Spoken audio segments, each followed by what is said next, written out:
Salutations, fellow chemists. Today we're going to be having a look at a classic exam question around the allotropes of carbon. So this question says, explain why graphite can conduct electricity but diamond cannot. So before we get started, let's get the red pen. You need to understand what electricity is in chemistry. So in chemistry, electricity is, I'm going to flip that over to the top, the movement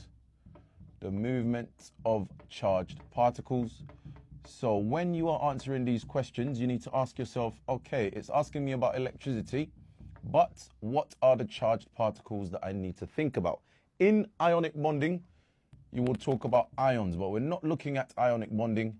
In this case, we're looking at covalent bonding and giant covalent structures. And in graphite, it's all to do with electrons or delocalized electrons. So in this case, we'll be focusing on the delocalized electrons. I will switch to blue to answer this question. Excelente. So now we've got the blue pen. What we need to do is think about the question. It says explain. So what you need to do is give reasons for what you are saying. And also we need to make sure we talk about graphite and we talk about diamond in order to maximize the number of marks we make. Let's get started with the question then. So first thing you need to know is graphite. Graphite contains delocalized electrons. So graphite contains delocalized electrons. And let's squeeze electrons on this side. And what is important about these delocalized electrons, if I can say that word properly, what you need to know is they can move through the structure. This is an important keyword you must include in your answer.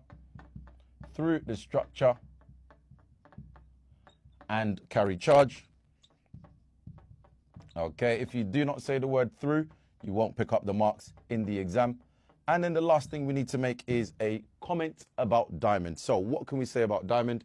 You don't need to say it in too much detail, but all you know is in diamond, each carbon is bonded to 4 others. So the valence electrons, the outer shell electrons in each carbon is used up in bonding. Therefore, diamond does not contain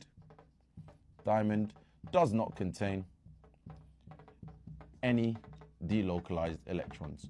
And that is enough for you to pick up all of the marks for this question here.